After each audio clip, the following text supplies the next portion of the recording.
So thank you so much, Claire, for your introduction, and good morning to everybody. It's a really great pleasure to welcome you to our panel on cross-country heterogeneity in the euro area and implications for monetary policy. And we are fortunate to have with us a distinguished panel which brings diverse and complementary perspectives to this important topic. So thanks to the four of you for being with us. As you all know, the euro area is unique in its design. A monetary union with a single monetary policy, but with distinct economic and financial structures and different fiscal and economic policies. And this reflects the diversity of Europe's economies and societies. However, it also presents challenges for the euro area's common monetary policy. In understanding how cross-country heterogeneity affects the transmission of monetary policy across member states has been a key question since the creation of the euro. Take the example of the inflation dynamics following the pandemic and Russia's invasion of Ukraine. At that time, we saw not only elevated inflation for the euro area as a whole, but also record high differences in inflation rates across euro area countries. In August 2022, the inflation gap between the country with the highest inflation, which was Estonia at 25.2%, and the country with the lowest one, France, at 6.6%, was 18.6 percentage points, so quite significant. And while these inflation differentials have since narrowed and are now below their historical average, pointing to an effective monetary transmission, they do serve as a stark reminder of the complexities in the conduct of monetary policy in the euro area. And these emerge from both the real and the financial sides of the economy. They can stem from country-specific institutional features like national conventions for wage setting or prevailing lending practices, or from household and firm characteristics such as differences in their financing structures or an uneven exposure to shocks. And they may also derive from different policy responses to shocks, as we have seen in 2022 when energy prices surged. All these dimensions may influence monetary policy transmission. Furthermore, significant differences in the fiscal space across euro area countries may impinge on their ability to address the massive investment needs associated with the digital revolution, the green transformation, and the strengthening of our military defense. And such heterogeneities can translate into persistent differences in economic growth. Initiatives and reforms to foster greater integration across key domains are essential to address structural disparities. Recent international developments not only underscore the urgency of deeper integration, but they also present a unique opportunity to advance it. And given the utmost importance of this topic, we are very lucky to have four distinguished experts on our panel. So I will give the floor to the four of you. I would ask you to stick to the 10 minutes so that we will have time to have an interesting discussion afterwards. And my first speaker is going to be Agnès Bénassy-Quéré, who is Deputy Governor of the Banque de France. No one would be better suited to kick off this session than Agnès, who's playing an outstanding academic career with rich policy experience. We interacted already a long time ago when we were both members of our respective expert councils in France and Germany, and when we were together in the Franco-German Council of Economic Experts. And one important output of our collaboration was the 7+7 report on euro area reform, which still carries relevance today. So in her remarks, Agnès will focus on how cross-country heterogeneities impact monetary policy transmission. So please, Agnès, the floor is yours.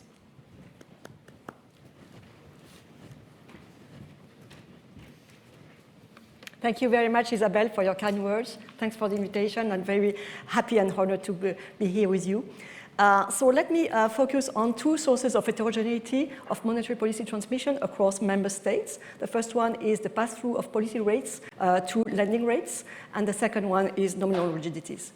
So first, lending rates. Here, on the right-hand side, you have the evolution of interest rates on new bank loans to non-financial corporations over the last monetary policy cycle in the different euro area countries. So what you see is that the level of interest rates varies, and Isabel, you mentioned inflation differentials across countries. So you have differences in the levels. However, they all follow the same hump shape. And when you look, despite the fact that the share of short-term versus long-term lending is different across the different countries. So when you look just at this figure, you don't have the impression of heterogeneous monetary policy transmission across euro area member states. Now, when you move to the left-hand side, this is the same, but for household, for credit for housing. It's a little bit of the same with the hump shape. However, you see more heterogeneity with some countries displaying smoother evolution of interest rates. And this corresponds to the literature that has highlighted one source of heterogeneity across member states, which is the mortgage market. And we had a presentation a minute ago by one of the poster authors on this topic. So now let me move to the interest payments. So these are the interest not on the new loans, but on outstanding, on the legacy debt of the non-financial corporations. And here I'm focusing on firms. Of course, interest payments are the combination of leverage and the effective cost of debt. So on the left-hand side, you have the leverage in percent of GDP in the different members of the euro area in 21, just before the start of the rate hikes. Be careful because these figures are consolidated for at the country level, but not for cross-border lending and debt. Hence, for some countries on the left-hand side, it's a bit distorted. But even if you leave them out, you still have a huge heterogeneity. Leverage moves from, say, 30% of GDP to 100% of GDP. Now, you combine with the right-hand side, which gives the combination of maturity of the debt, average maturity of the debt, and the share of short-term, fixed rate debt. And here you see that for most countries of the euro area, you expect relatively fast pass-through of monetary policy onto interest payments because these are countries with a combination of either short-term maturities or a high share of flexible rates. However, on the northeast of the graph, you have 4 countries with a combination of relatively long maturities and high share of fixed rates. So here you expect the monetary policy transmission to be much slower. Interestingly, for 3 of these countries are countries also with high leverage. So in a sense, this compensates each other. Now, these effects are really sizable. Here, I focus on 3 countries, Spain, France, and Italy. And this is microdata. We calculate the average effective cost of NFC's debt over time. And the difference between, say, Italy and France is really sizable, between 22 and 23, which is the last year we have at this stage. You have a jump in the cost of effective cost of debt in Italy by about 250 basis points against less than 100%. 100 basis points in France, and Spain is in between. On the right-hand side, you have the same for the median, and it's the same picture. So these results are not driven by a few large firms. Now, let me move to the second source of rigidity, which is nominal rigidity. Here you have a table showing the rigidity of nominal wage setting. So when you move from the top of the table to the bottom of the table, you have more nominal wage rigidity. And if I concentrate on the top and the bottom, on the top you have Belgium, where there is a yearly indexation, although there is also a norm on the real wage. This translates on the right-hand side in accumulated real wage growth in Belgium, which has hardly been negative during the inflation cycle. And you see it's even above the starting point after a while. the opposite is Italy, with negotiations that take place more or less every 3 years. So there's a lot of nominal rigidity, and you have a drop in the real wage in the short term, and a slow recovery from this level. So you expect from this graph that because the textbook will tell you more nominal rigidity means differences in monetary policy transmission, and this is what you expect. So does it matter, in fact, when you move to the macroeconomy, especially to the transmission to inflation? And here I'm going to show some reassuring results from local projections for the euro area and for 11 euro area countries. So the methodology is the same as what Paolo showed in the previous session. So here I save time. And I look at the impact of monetary policy surprises on GDP and inflation for the euro area as a whole, and for the panel, and for a country-by-country basis with some controls. And the shock has been rescaled, but it's very much the same as Paolo has shown. So here you see something that is very standard, that the monetary policy tightening of 25 basis points will make real GDP and inflation drop. The blue line is for the euro area as a whole, and the red line is for the panel estimation. And what is interesting is to see that the two curves are close to each other. And secondly, the confidence band for the panel is relatively small. This suggests that there is not so much heterogeneity across the members of the panel. Now, if I zoom on each country, so here you have the results on the country-by-country basis after 12 months. So this is the same shock, but after 12 months. For the euro area, you have the red dot is the panel result, the green dot is the panel, the red is the aggregate result, and the blue dots are for the different countries. And what is really striking is that, say, look at the right of the graph, you have Italy, the Netherlands, and Portugal that are on the same line as the euro area as a whole, also Germany, just on the left. And so there doesn't seem to be too much heterogeneity in terms of monetary policy transmission to inflation. There is more heterogeneity on the left-hand side for real GDP. Now, the literature has suggested that the maturity of the loans would matter. So what we have done is to interact the monetary policy shock with a dummy for the share of either long-term loans to the non-financial corporations, whether it's high or it's low. And the blue line is for for low share of long-term loans, and you see that the monetary policy transmission seems to be more forceful in those countries with less long-term loans to non-financial corporations, and the difference between the two is significant after 6 months, as shown in the table on the right. Now, let me move to the conclusion.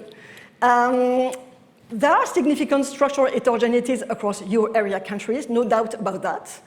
The heterogeneities in monetary policy transmission, there are some, but it's difficult to connect them to the structural heterogeneities.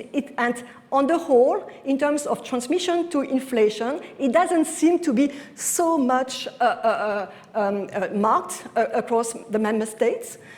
Possibly debt maturity could have an impact. And it doesn't mean that when you look at the details, for instance, consumption, the mortgage market, you do have differences, but it could be that there are so many heterogeneities that maybe they cancel each other at some point, and depending on what you look at, you have a different, and I think this is also the lesson from the literature.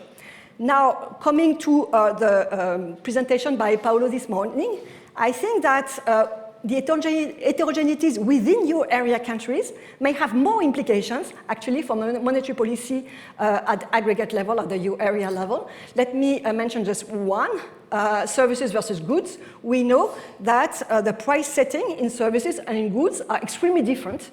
And if you take only services and you look at cross-country heterogeneities, they are not much. So the heterogeneities between sectors is much more than heterogeneities within one sector across countries. So maybe for monetary policy at the euro area level, the message is that to read the paper of Paolo this morning in detail and other papers on this topic, because maybe this is more important for the conduct of monetary policy. Thank you very much.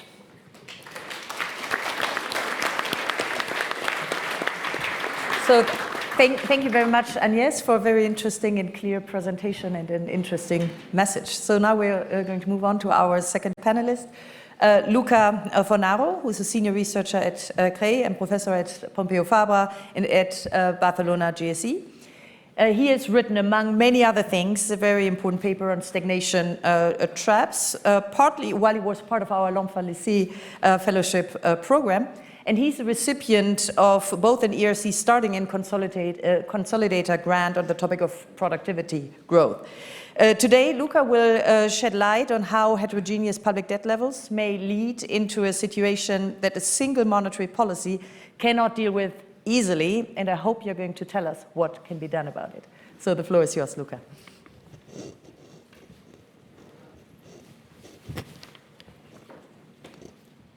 Okay, so thank you very much for inviting me to participate in this panel. It's a great pleasure to be here. So as we all know, in the euro area right now, we have a lot of heterogeneity in public debt position, right? We have some countries who have very high level of public debt to GDP, while some others have moderate ones. And in these remarks, I want to think about the implications of this heterogeneity for the euro area. And in particular, I want to focus on the relationship between public debt, investment, and productivity growth as a possible source of divergence among member countries. Let me start by showing you very quickly a bit of data. So here I'm plotting the evolution of public debt to GDP and labor productivity over the last 30 years for a sample of 16 advanced economies. And I split the sample between high debt countries, the blue line, and the rest, the red line. And the simple point that this graph makes is really that high debt countries tended to have lower productivity growth over the last 30 years, which is not surprising, right? Because if you think about it, you would expect to have a two-way relationship between productivity growth and public debt. So on the one hand, you would expect that a period of low growth will tend to push up the public debt to GDP ratio. And that's mechanical, right? Because when you have a slowdown in growth, your future GDP tends to be lower. And so the ratio of debt to GDP will tend to go up. It's just a debt accumulation equation.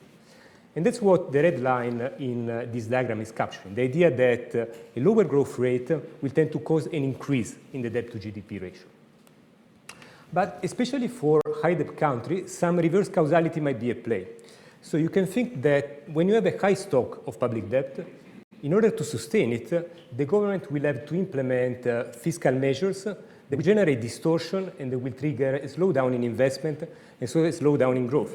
So think about, for instance, imposing high taxes on capital and labor, or cutting spending on public services and investment, or even just the fact that when you have a high stock of debt, the government might have little space to run a counter-cyclical fiscal policy. So all these factors will tend to imply that a high debt to GDP might translate into weak investment and low productivity growth, which is what the blue line on this diagram is showing. So what if I put these two forces together? I get an amplification effect. I get a vicious cycle between public debt and productivity growth. And the idea is very simple. Imagine that a country is hit by a bad shock, a shock that requires a fiscal adjustment. So if this fiscal adjustment triggers distortions in the economy, it will result into lower investment and lower growth. And lower growth will tend to push up the debt to GDP ratio. So to make this debt sustainable, the government will have to come up with an even larger fiscal adjustment. And this will trigger another round of lower investment and growth. You see, there is really an amplification, a vicious cycle between the fiscal side of the economy and the productivity side of the economy. And we have studied recently, in joint work with Martin Wolf, this amplification effect, this vicious cycle. And what we argue is that these kind of forces can lead to multiple long-run equilibria. So there might be a desirable, fiscally sound equilibrium in which low public debt and high growth tend to support each other. But those countries which have a high stock of legacy debt, which inherited a high stock of public debt from the past, might instead converge to a different equilibrium, to a fiscal stagnation equilibrium in which high public debt, fiscal distortion, low investment, and low growth, they tend to self-perpetuate each other, right? They tend to maintain each other over time. So is this relevant for the euro area right now? I think so. Because right now, in the euro area, we are envisioning large public investment in order to foster the green transition, the digitalization of our economy, so the adoption of AI technologies and defense. And there are reasons to think that this kind of investment might boost productivity growth. They might revive productivity growth in the euro area. So we have some recent estimates, for instance, from the literature, which suggest that investment in public R&D might have very large rate of return and very large impact on productivity and GDP. However, the fact that part of the union might suffer from public debt overhang might hinder investment in part of the union. So we might end up in a two-speed monetary union, a union split between a fiscally sound high-growth bloc and a fiscally stagnant one. So you might ask, is this a problem? In the end, even if you look at the US, high productivity activities tend to be geographically concentrated. Think about the Silicon Valley. However, in the euro area, we don't have some of the mechanisms that allow the economy to share widely the gains of high productivity clusters. We don't have a fiscal union. We don't have we have an imperfect capital market integration. So this is going to make it harder for Europe to share the gains of geographically concentrated high productivity regions. Moreover, for monetary policy, it might be hard to deal with the union split between a fiscally sound and a fiscally stagnant bloc. Why? Because the fiscally stagnant bloc is going to feature low productivity, and low productivity growth tend to be associated with depressed demand, so depressed economic activity, but inflationary pressures because low productivity sustains firm marginal cost and so inflation. So I would say that ending up in a two-speed monetary union is a very bad outcome that we should avoid. Can we avoid it? Can we design policies that mitigate the risk of fiscal stagnation in part of the union? The good news is that I think so. I think that we can change our fiscal policies toward more pro-growth interventions that tend to lift productivity growth and future GDP. Here I'm showing you some empirical evidence from a very nice recent paper by Antonin Diaz and Surico, where they look for the US at the impact on long-run output and long-run productivity of different type of government expenditure, different type of fiscal measures. And what they find is very interesting and encouraging. They find that increases in public investment, especially public investment in R&D, tend to lift productivity and GDP in the long run. So there is scope for tweaking our fiscal policy in order to increase GDP persistently. And that's good news, because this kind of fiscal intervention, pro-growth fiscal intervention, might not only jumpstart productivity, but they might also help us to reduce the public debt to GDP ratio by increasing GDP. So they can trigger a virtuous cycle of higher productivity and public debt reductions. So what can you do in order to foster this kind of pro-growth policy? At the national level, interventions such as the preferential treatment that public investment has received in the new Stability and Growth Pact is a very good idea because it encourages government to maintain public investment high. Another policy that we might think of are automatic investment stabilizers. So during deep crisis, government tend to cut public investment, or they tend to undertake measures that compromise private investment. Having some automatic investment stabilizers in place is one way to avoid this outcome. And given the high heterogeneity in public debt that we have right now in the euro area, I think that a good idea is also to think about joint financing of some public goods, especially public R&D programs, because the evidence that we have suggests that public R&D programs, of course, well-designed, well-crafted, might have a very big impact on productivity. All right, so can monetary policy do something? Of course, the main mandate of monetary policy of central bank is not to foster productivity growth. But I think that monetary policy can do something to complement supply-side policy, pro-growth fiscal policy, in order to stimulate productivity. The first point here is obvious. So maintaining anchored inflation expectation is important because when inflation expectations are anchored, medium-run interest rates tend to be moderate, And this is going to make it easier to foster fiscal adjustment, but also to trigger private investment and growth. Having a strongly countercyclical monetary policy is also important because we have evidence that deep recession tend to leave persistent scars, persistent negative effect on future productivity. So having a strongly countercyclical monetary policy is one way to avoid these scars, to avoid recession from having a persistent impact on productivity. And the final point is about maintaining robust aggregate demand. So conditional on anchoring inflation expectation, I think that it's important that monetary policy creates a high demand environment.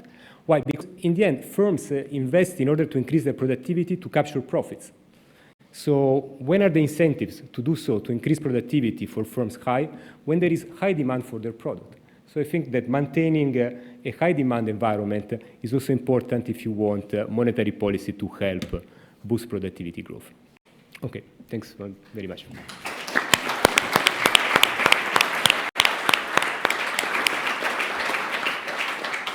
Thank you, Luca, for a very insightful presentation. So we move to our third speaker, who is Piet Christiansen, who is the Chief Market Strategist at Danske Bank. So Piet is one of our key ECB watchers and a true expert of European fixed income markets and monetary policy. And this must be because he worked 2 years as an ECB research analyst around the time of the European sovereign debt crisis. But he left immediately after Mario Draghi's whatever it takes speech because he must have felt that he had now learned everything he needed to know. So Piet will add a markets perspective to our discussion, presenting an interesting decomposition of the different drivers of sovereign bond spreads. So Piet, the floor is yours. Thank you. So let me first thank you, the President and ECB for hosting this conference, and Isabel for the invitation to speak at this panel. The title of this short remarks is One Size Fits Some, and while it may be a bit provocatively said, there is some things that is outside the remit of the ECB that is hampering the monetary policy transmission in all go.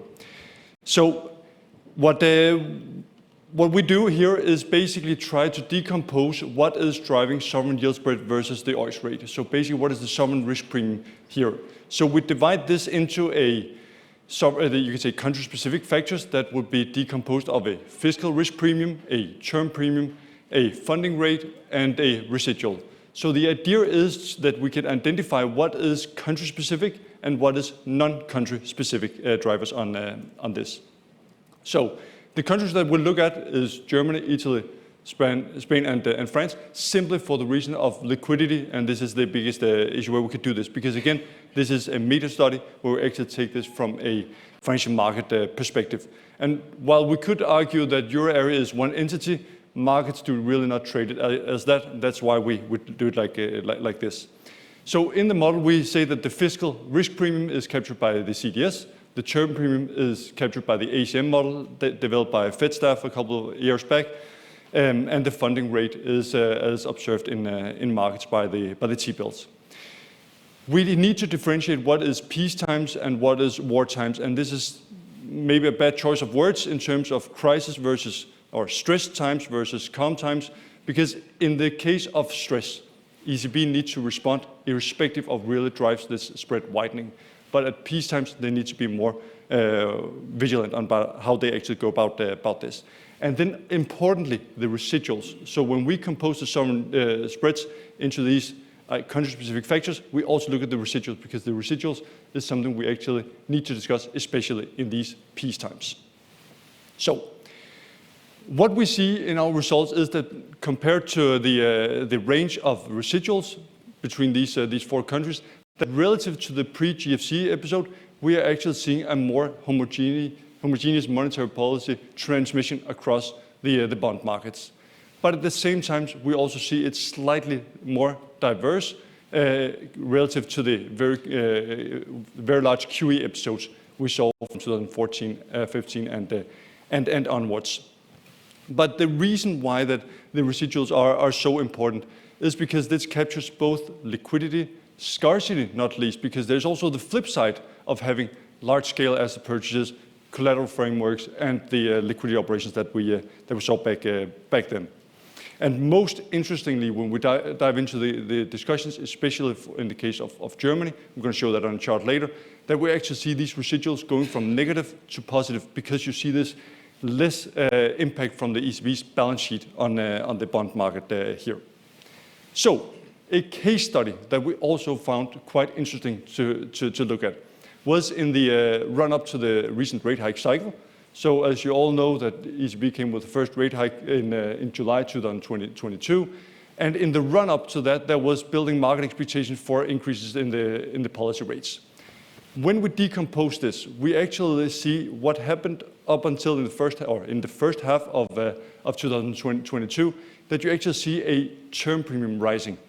And that's a feature, not a bug, of rising rate expectations. But the fact was that this actually had the risk of destabilizing markets. So ECB was right to respond to this, even though that you could say it is a term premium that is rising that.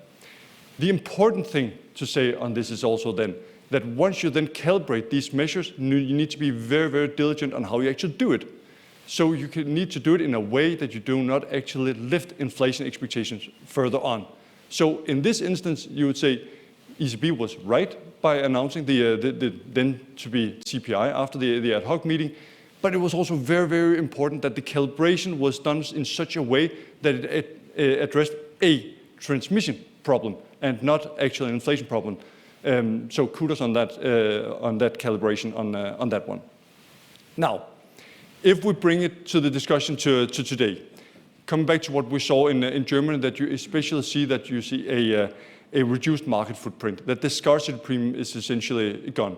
And if we even zoom in on the most recent announcement from the German government in terms of fiscal plans, we actually see that as a rise in the term premium. Again, you could also argue, when you look at it, it's not something that central banks or per se should actually respond to unless there is a destabilizing risk in this episode of this.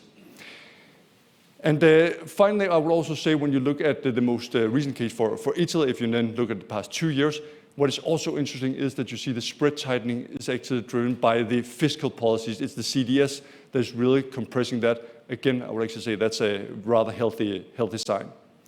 So, if you look in this policy recommendation into what we can bring to this, I would say ECB is in a very, very good state. The monetary policy transmission is in a very good position across.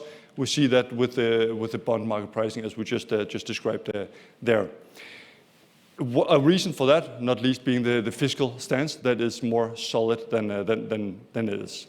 But at the same time, we should also be careful not to overdo a potential stimuli, because I would be surprised if we have seen the last acronym of some kind of policy response, because eventually a crisis will happen, but that needs to be very, very carefully calibrated, that crisis. Is it the job necessarily for ECB to compress this spread in residuals? Not necessarily, because many of these things is actually outside the remit of ECB. We are talking about the capital market union, for example. That is something that you actually can compress these residuals. Is that something that ECB can do much about? Not in the current position, but until then, we end up in a situation, as I write on the slide, that you have one size of monetary policy that will only fit some. And that means, in case, as I said before, you will end up actually have to invent new policies to address fragmentation should it happen.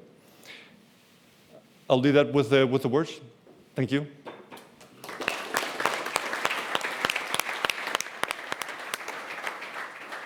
So thank you very much, Piet. So now we know that monetary policy is in a good place, the monetary policy strategy is in a good place, and monetary policy transmission is also in a good place. So thank you for that. So we move on to our final speaker, who is Refet Gürkaynak, who's professor at Bilkent University. So he has been one of the most influential researchers and public voices in monetary economics and financial markets over many years, not only through his well-cited work published in top-tier journals, but also by directing the Monetary Economics and Fluctuations program at the CPR. He also, as I learned, has some central banking experience, having been an economist at the Federal Reserve Board some 20 years ago. And he confessed yesterday at dinner that he's a central banker at heart. which is a good thing. And one reason why it's so good to have you on the panel, Refet, is that you're always able to surprise us with some unconventional thinking. And in fact, you will tell us that Capital Markets Union is already there, at least partly.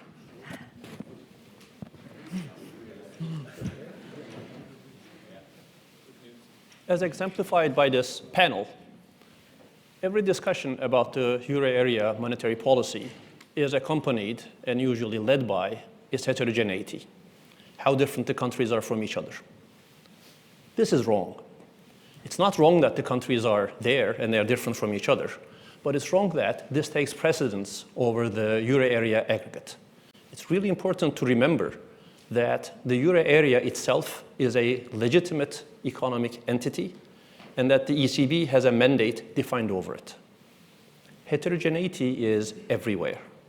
Every single central bank resides over an economic aggregate that is composed of different agents, different smaller aggregates. But it's only when it comes to the ECB, the discussion of heterogeneity is before the discussion of the aggregate. Why is that? I submit to you that a lot of the answer has to do with the fact that the countries are there, and we're used to thinking in terms of countries. Is this an argument? It's more like an admission of cognitive limitations that we have to grow out of. A recent call for action on questions that are relevant for European monetary economics tackles this issue and makes 2 points. One, respect the euro area as the relevant economic aggregate. And two, when thinking about heterogeneity, look beyond the countries. That heterogeneity is consequential. It does matter. It matters because we need to understand how subunits aggregate up to the objects of interest for policy purposes. It matters because we have to understand who is being helped and who is being hurt by policy, and that differential helped and hurt creates important political economy issues that are also consequential for policymaking. In the euro area, when we talk about heterogeneity, immediately we begin thinking about, how different Portugal is from Belgium. But is country the obvious unit of analysis when thinking about heterogeneity? That's an empirical question, and one that is answerable, because in Europe, we have data on granular observations that are second to none. So we can do analysis on any levels of aggregation that we would like to.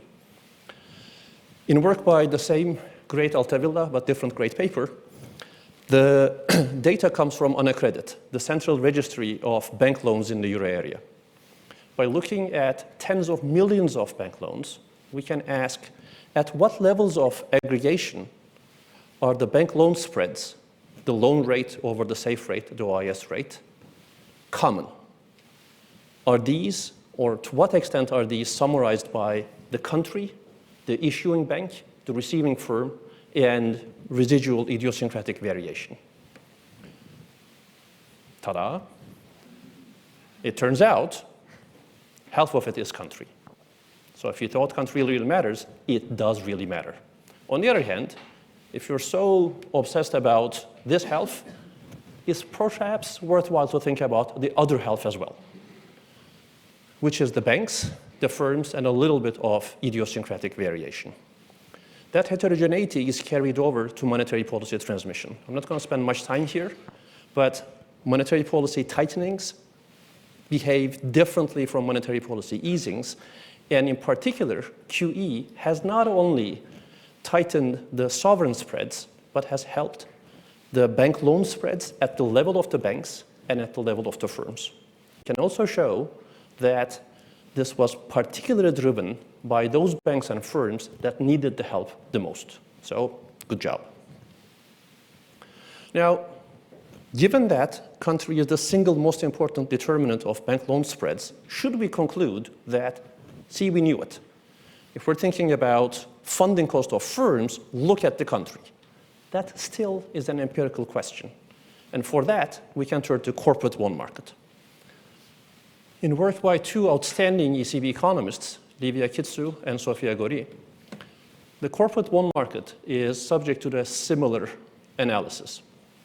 And unlike bank loans, since corporate bond prices are publicly observable, this can be done comparatively between the US and the euro area.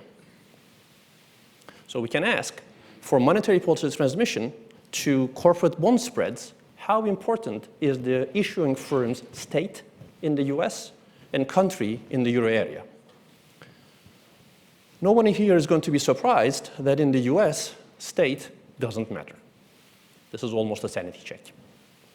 You will be surprised to learn that in the euro area, country doesn't matter either. Why is that? In fact, what determines corporate bond spreads in the euro area? We can do a similar analysis and ask how much of the corporate bond spreads are common at the level of states in the US and countries in the euro area. In the US, it's a negligible fraction. In the euro area, it's as negligible. So what is it? It's the issuing firm. That's what determines the spread. Now that begs the question, why the difference? It's either that, sure, these are bond issuing firms, not your corner store, right? These are older, larger, they are just different every which way. It might also be that, no, it's the bond market that's actually different. This is a question that's answerable because we have these firms' bank loan rates as well. If the firms are special, their bank loan spreads should be divorced from their countries as well. So we can check for the bond issuing firms, how much of their bank loan spreads are common at the level of their countries. And the answer is 70%. It's not that these firms are special in this regard. In fact, I'd like to argue that it's not that the bond market is special either. It's banking that's special. When I told you that in bank loans, 50% is at the level of the country, you may have thought, which country? Country of the lender or country of the borrower? And the answer is, it doesn't matter. 94% of bank loans in the area are between institutions in the same country, banks and firms. If you do this value weighted, this is value weighted. It's a staggering 85%. Banking is local business. If you look at, this is for all firms, if you look at only for bond issuing firms, there are almost no cases where less than 70% of the bank loans are between institutions in the same country. Banking is very local, even for the largest firms. What about corporate debt? If you turn to corporate debt, and in Europe, we have data on this too, so we know who is holding the corporate debt. How much of that is held inside the country? Never more than a half, usually much less than that. And this is the entire holders inside the country. If you ask how much of it is the local banks, never more than single digits. The last bit here is to ask, how closely tied are these to the sovereign?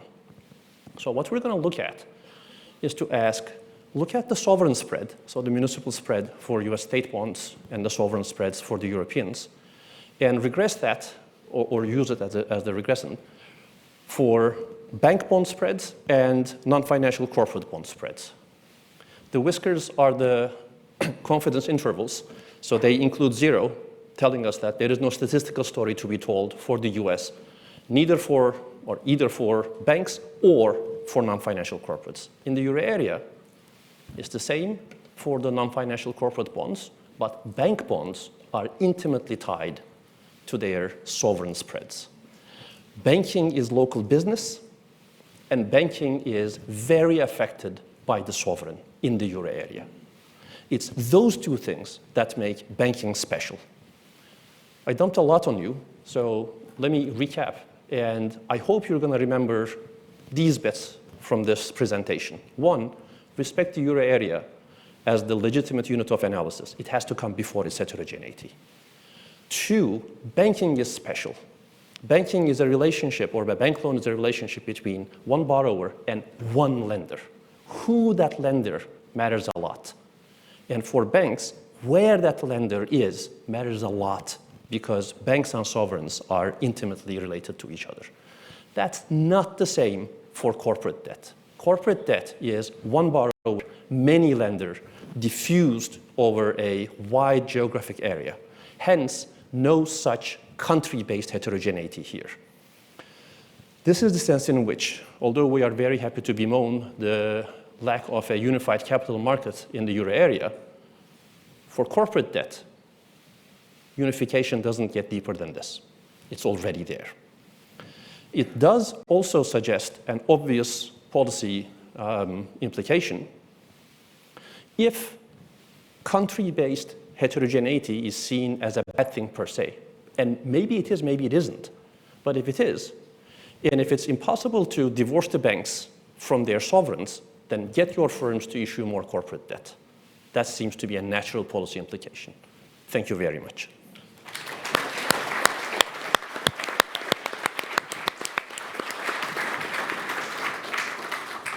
So thank you, Refet. You didn't disappoint my high expectations. Thank you for being provocative as always. So I would like to give the four of you the opportunity to respond to whatever presentation you would like to respond to. You want to start, Agnès? Thank you. So I would be happy perhaps to follow up on what Refet has just said, because we know that the corporate bond market in the euro area is much for big firms. And in my view, the Capital Market Union or Savings and Investment Union is also for the extensive margins to allow smaller firms to issue corporate debt. So I know you've looked at the country-specific component for firms that issue corporate debt, but I think it would be interesting also to see how new firms can issue debt and whether the conditions compare with what they get in terms of bank loans. So, so in a nutshell, I think it's not the end of the story. Of course not. You're absolutely right. It is actually the case that the corporate bond issuance in the euro area has been changing in ways that is very positive over time.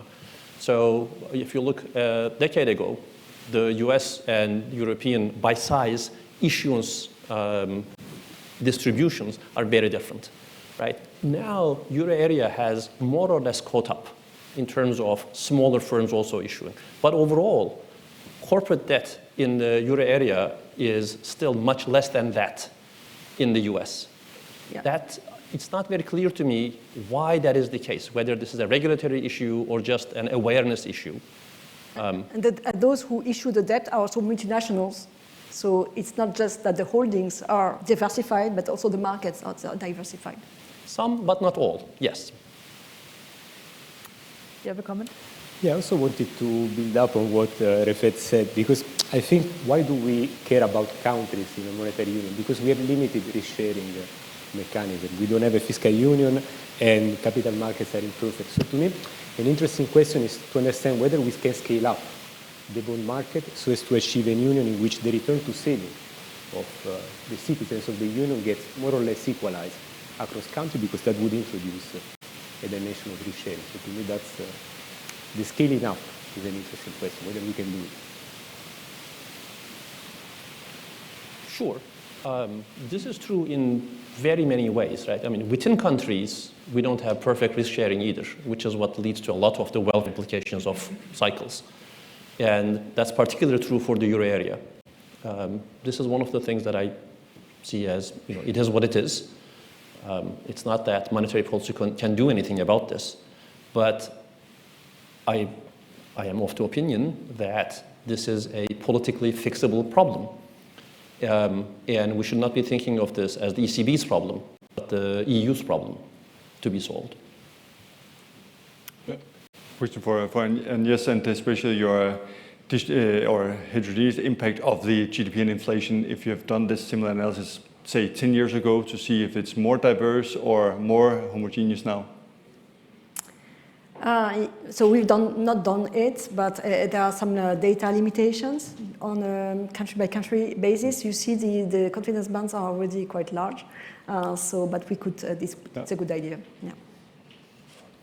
Let me quickly ask you, you were talking about the sovereign debt market doing better in many ways. But is that because overall, things are better?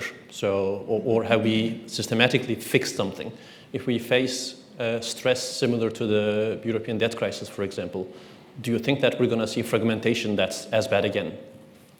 Well, there are certain things that limits this transmission. For example, the doom loop between banks and sovereigns are yet to be fixed. So if we see a similar crisis as the sovereign crisis, I'm sure that we will see stress again. Question is, since then, we've actually had a framework, not least the different bond buying purchase program, the CPI and so forth, that can limit that.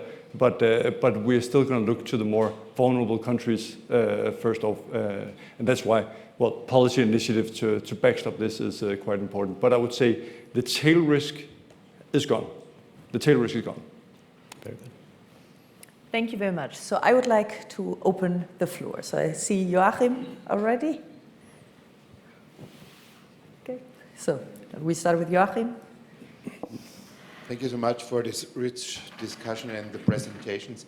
I have to come back to Agnès' points because it's a very relevant one. If you take the corporate issuance or the relevance of the corporate sector regarding the bond market in Europe, it's 5 times less than the United States, 5 times less. So there could be you could argue, okay, we are improving and things are evolving, but many of the SME companies do not have access to the capital market because the capital market for them is super complicated. It's very heterogeneous. They cannot handle it. They cannot manage this. So the large corporates, they have all the capabilities. They can do this. So what I would like to say with this is that it is too good to be true that we have this capital market union. Reality is not there because I believe that the results are to a certain extent distorted by the fact that both markets are so different. I should stress that this formulation, of course, was just my provocative summary, right? So he didn't say it, that capital markets is already fully there. So I have Christine, Holger, and, okay, so Liliana, and then I move over here.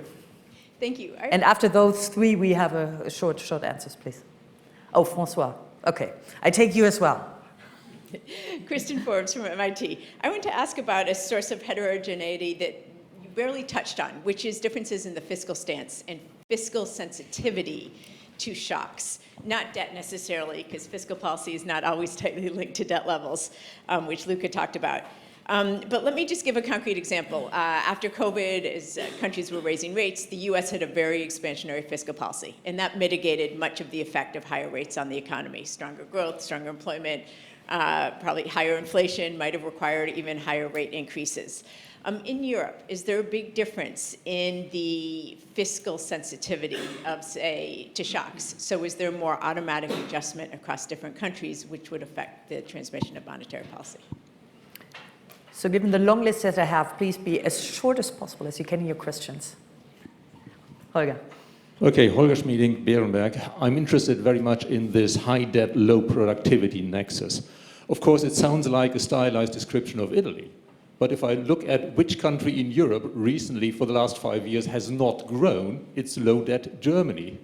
And secondly, is this high debt, low productivity a forecast for the US, where currently we see high debt, high deficits, and high productivity? Can that last? Or is that the country that simply does not fit the description? So Loriana and François, and then we give the floor to the panelists.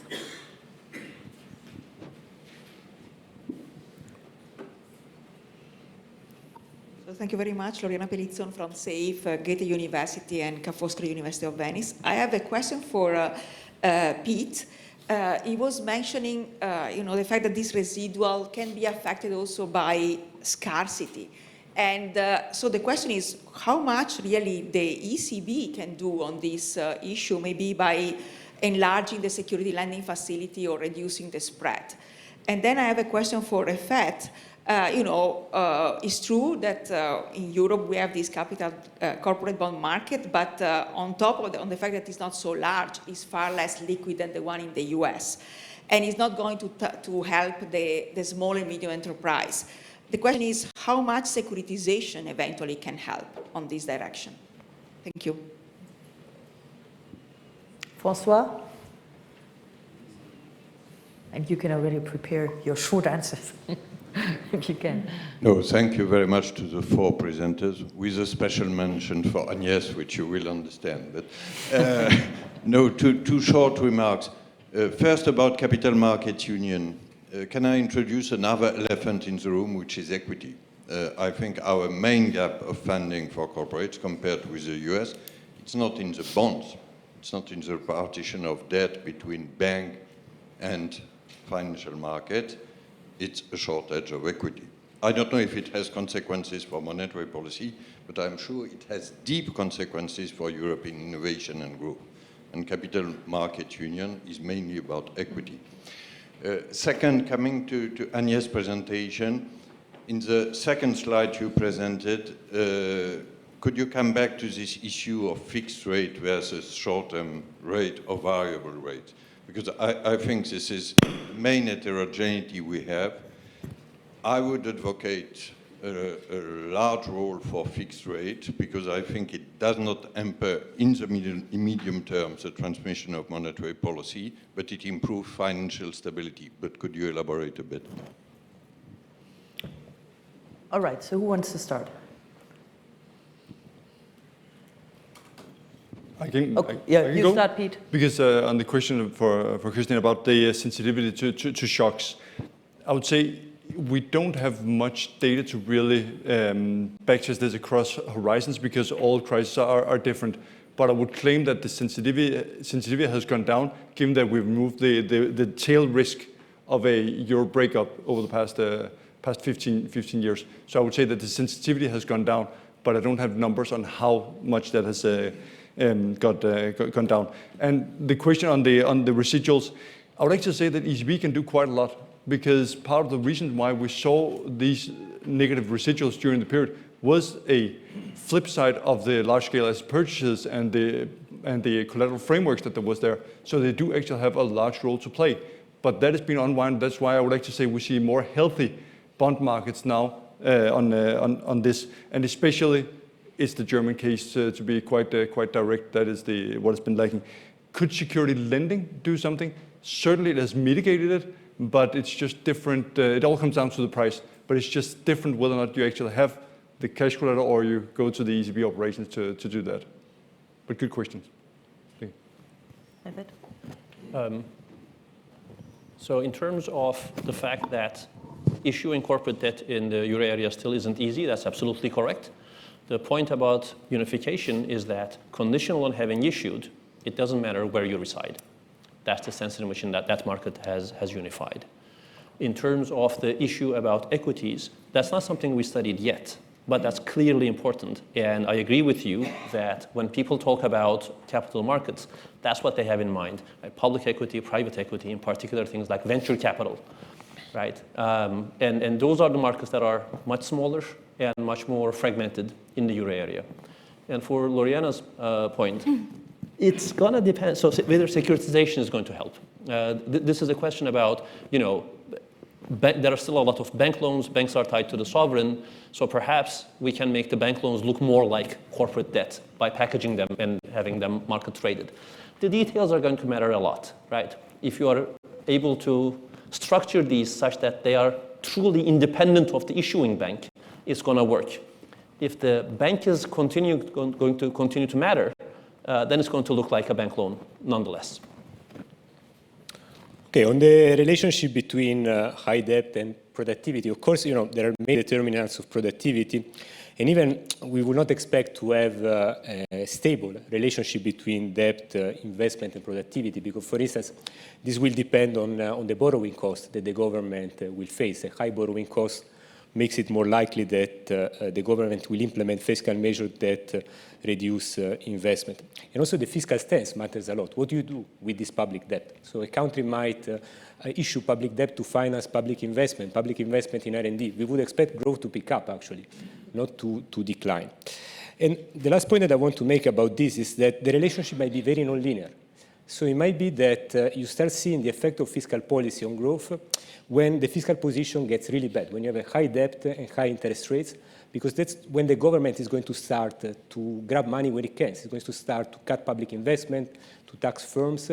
So that's what I'm worried about, that this kind of dynamics can be nonlinear and can shift the country from tranquil time to stagnation quicker than we would expect.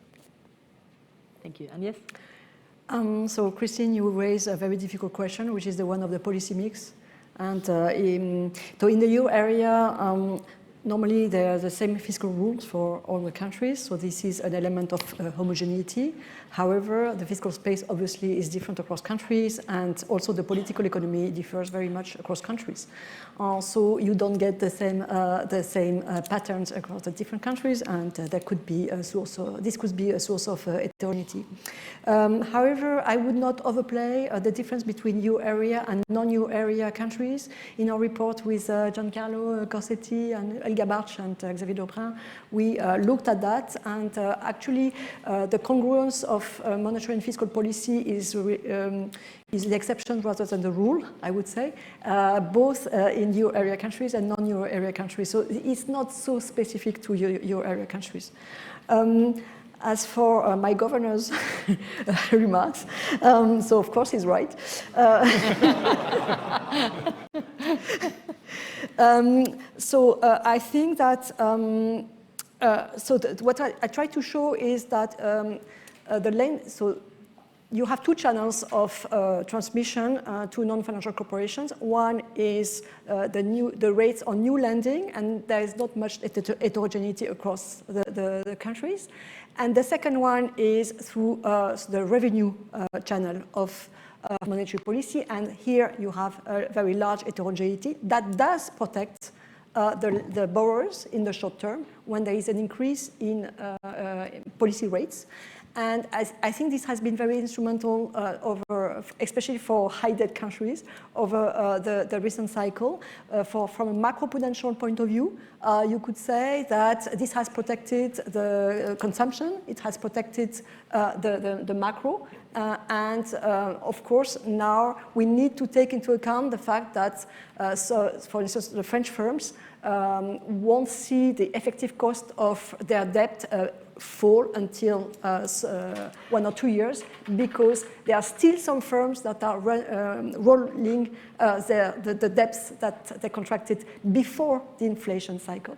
So we need to take this also into account when we measure the stance of monetary policy, because in some countries there could be some long effects of past monetary policy tightening. So this would be my take. Thank you. Thank you very much. So in the next round, we have Bea, Hélène, Ricardo, and I think, yes, so of course I want to ask our young economist who's worked on these topics. So Leonardo, right? So Beatrice first. Thank you. Beatrice Vela Di Mauro, Graduate Institute in Geneva and CEPR. My question is basically to Refet. You focused on the corporate bond market and impressively showed its integration and concluded we want more of this and for more companies. But you also showed the problem of the banks, essentially, and you did not focus on that. So I wonder why. After Draghi last year, there was a bit of a dynamic discussion about banking integration and consolidation across Europe and across borders.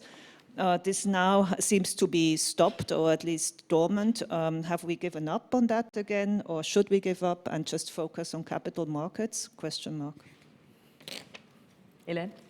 Hélène Ray, London Business School and CEPR. So thanks for the very rich presentation. I have one question for Refet and one for Agnès. For Refet, so do you think this result on Banque comes from precisely this fiscal monetary policy nexus that we have in the euro area. Remember, in the euro area crisis, we have the famous doom loop, right? And that's the overexposure of some banks' balance sheets to domestic sovereign debt.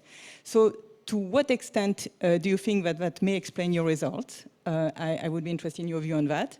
And Agnès, I think one source of heterogeneity that we tend to forget a bit is indeed this heterogeneity in duration of public debt across the different euro area country. When you have a lot of duration heterogeneity, for example, the Dutch debt has a much shorter duration than the Italian debt. And we have a long-term debt, which is, with well-anchored inflation expectation, priced with a 2% inflationary expectation, and we have long-term deviation from the target, either on the upside or a downside. Then these have very large quantitative effect on fiscal accounts, so very large wealth effects. So to what extent do you think that could be an important channel as well? Ricardo? Two questions. Imagine, hypothetically, in the present or in the future, that there was a shift in capital from the left side of the Atlantic to the right side of the Atlantic, and we had an abundance of capital that just flows, perhaps in searching for safety or perhaps of changes in current accounts. Agnès, do you think this is just like a monetary policy shock, or that has homogeneous impacts in the different regions, or is it very differential? Or Piet, do you think that it's, again, a capital inflow into Europe, say coming from the US, hypothetically, would lead to very differential impacts across different bonds, or would it be similar? And Refet, do you think that, again, the abundance of capital would have the same impact on bank lending as in corporate bonds, or would it be different? But moving beyond monetary shocks, and so we want to talk about heterogeneity, how would an external shock in terms of shifts of capital affect in a heterogeneous way across different dimensions? And then very briefly to Luca.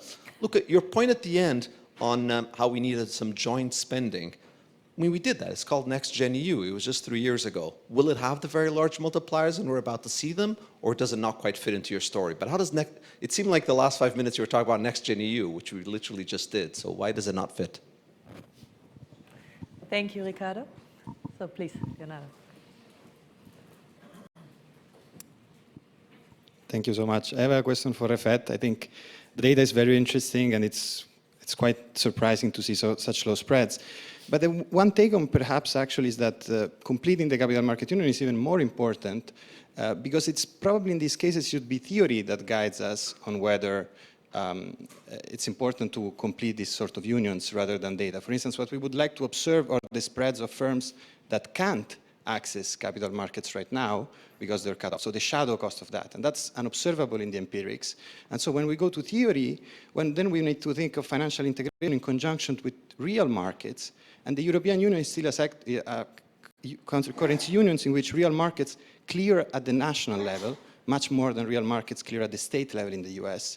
And so that should actually push us to think about countries, regardless of what the statistics on spreads on corporate markets show. Thank you very much. So, who wants to start? You want to start? So, thank you for many great observations and questions. Let me begin by combining my answer to Béa and Hélène. So, it's obviously true that we understand the mechanics of the doom loop and the relationship between the banks and the sovereigns. And in particular, some of it is the banks are holding a lot of sovereign debt. Some of it is if something happens to the bank, it's going to be the sovereign that's going to bail out or not. Right? And it seems to me that that link has not been broken. And that's the answer to part of your question, that we want to do. So one thing we can do is to say, look, countries are countries. Heterogeneity at the country level is what it is, and we're going to live with this. Okay? And we may even say that there are better run countries with lower spreads than worse run countries with higher spreads. That's efficient. So what is the problem here? Okay? Or we're going to say we just don't like this country-based heterogeneity and don't want firms to be punished or helped for being in country A versus country B. In that case, one of two things seems necessary. Either break the link between the bank and the sovereign, but that's the sense in which it's not broken more than a decade after the euro crisis, right? Or break the dependence of the firms on bank loans. That's the sense in which push them towards more market finance. And it is true that the hurdles aren't small, but this is a regulatory issue. It's partly awareness, partly telling firms, you know, you could do this, partly making it easy and cheaper for them to do so. But one or the other, preferably both, has to happen. The political economy of making banks less state-dependent seems harder to me than the mechanics of getting firms to have more access to market finance. Hence, I'm pushing that bit. On Ricardo's point, if capital were to rain on the euro area, it's not going to be differentiated at the level of the countries in terms of corporate debt. We've done this every which way. And really what matters is if you're a good, worthy of financing company that is trying to issue a corporate debt security, and you're large enough and you're entrepreneurial enough to do so, you are able to do so. And it's not going to matter that you're from country A or country B. Okay? And since that's already the case, getting more capital is not going to make it worse. It's only going to make it better in that regard. For bank loans, I don't think having more access to capital is going to help banks that are seen to be in worse countries. Okay? That's something that's already observed. And again, that's not going to change if we get so lucky that suddenly there is an abundance of capital here. Okay. On the issue of markets clearing at the level of the countries, I don't think that is factually correct for the corporate debt market. That actually is the essence of the argument here, that corporate debt holdership is diffused enough that the issuer's country isn't the relevant level at which that market tries to clear. Hence, the unification of that market. Thank you. Thank you, Refet. Yeah, so the question from Ricardo just before regarding the flows, I would say it depends. I know it's a boring word to say as an economist, but it really depends on what kind of environment that we're facing. Because if it's a high volatility environment, I would say it has a much different impact than it's a low volatility environment. Then we also have to factor into account how big is the bond market that they are trying to achieve, because we do see, such as, for example, Italy. In the case of Italy, in a low volatility environment, that would probably attract more funds simply because of the sheer size of its issuance market. Could it also be happening to equities, of course, and potentially you could also take this opportunity if you actually want to build a proper EU curve that could also be traded across the financial market in a larger scheme. Could also be something that will not have a heterogeneous impact, of course, if it's just one name, but yeah, the boring answer, it would depend on what kind of environment that we face when we're there. That was the short answer. Thank you. Yeah, about Ricardo's point, about what would happen if a large inflows of capital were to hit the EU, I would be worried about the future of productivity, because we've seen many countries, Spain, Portugal, that got very large capital inflows. These capital inflows were directed toward low productivity sectors, and productivity growth stagnated. So I would think of where this capital is going. And about next generation EU, I think you're spot on. So it's too early, I think, to assess the impact of these kind of programs on productivity. I tend to be an optimist, so I think and hope that these programs contributed at least to reduce the divergence in productivity. But now I think that the constraint on growth in the euro area and in Europe is really the lack of high-tech activities. And to stimulate that, perhaps we want to think about something else. We want to think about public R&D programs, which look like they work very well in the US, at least according to the best evidence that we have, or public-private R&D partnership. So kind of policies coordinated at the EU level that can jumpstart high-tech sectors. Thank you. May I mention a research by Banque de France showing that the monetary policy transmission is different whether when firms are financed through bank loans or through market issuance. So this corporate bond market expands, then this could actually accelerate the transmission of monetary policy onto through investment at the firm level. So interesting to follow. On Ellen's question about, so I didn't mention the maturity of public debt. Obviously, it matters. There is a complicated political economy here, because in the short term, when you have a surge in inflation, since the maturity of the debt is relatively long, then it doesn't show up immediately, except for the index bonds. It doesn't show up immediately in interest payments. However, it apparently reduces the debt burden. But we know that most government expenditures are actually indexed, or that follow inflation. So this is just a mirage. And afterwards, so this is where we need to distinguish supply versus demand shocks. Because if inflation is driven by a supply shock, then you have a negative impact on growth, whereas when it's driven by demand shock, you have a positive impact on growth, and this is what matters at the end of the day for the debt accumulation. Yes, this needs to, and it brings me back to the question about the policy mix in case of a demand shock versus a supply shock. And for Ricardo, I have no simple answer, so I would need to think about it. Excellent. So we have two final questions. So Silvana and Yannis. Thank you very much for a great panel. This question is for Agnès.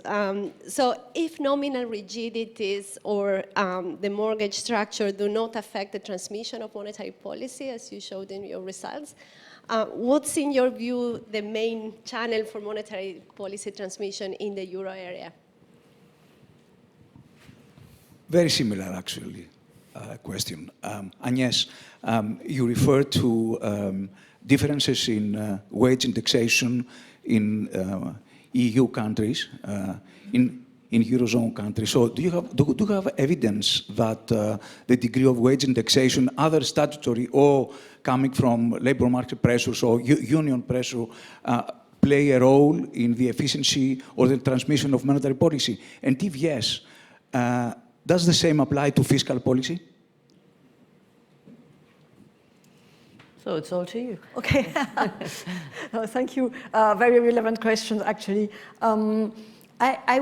I would say that there are many heterogeneities in monetary policy transmission, but apparently they tend to cancel each other to a certain extent. So if you only look at aggregate GDP, the impact on GDP or inflation, then you don't see very striking differences across countries. Whereas if you look at investment, consumption, the mortgage market, credit, you will see differences. So I'm not downplaying the existence of the heterogeneities. It's just that for monetary policy of the ECB, it may not be as relevant as other forms of heterogeneities across big versus small firms, different types of households, etc. And sectors, of course. So what would be the main channel then? I think all the channels are relevant. What was struck me is the first slide, the first graph I showed with the interest rates on new loans to non-financial corporations that seem to evolve the same way, at the same pace, even though there are fixed rates, variable rates, long maturities, short maturities. On average, it doesn't seem to be, so this must be a key driver. And of course, also, the interest payments, and as François said before, it's just a question of timing. So in some countries it's immediate, but in some countries it will take more time. But at the end, the monetary policy transmission will be complete in all countries. So it's just the timing that is a big difference. So thank you very much to our four excellent panelists and to our great audience who asked many interesting questions. So we come to the end of this first panel, and I will try to summarize very briefly. So I think the one summary we can have is that heterogeneity matters, but maybe we should focus less on the heterogeneity across countries and, by the way, as we do in the Governing Council, focus on the euro area as a whole, while of course also looking at the various other dimensions of heterogeneity like sectors, firm sizes, type of financing, and so on. So I think we also have to admit that the one country level heterogeneity that matters a lot is fiscal policy. And there is a need to deal with that going forward. I think that's not up to us. It's up to governments. The same is true for all the various aspects of integration that we've been discussing, particularly the integration of capital markets. So we will play our role in that, but there are others who have to do the main work. So thank you very much for a fascinating panel. Thanks to all of you and enjoy lunch.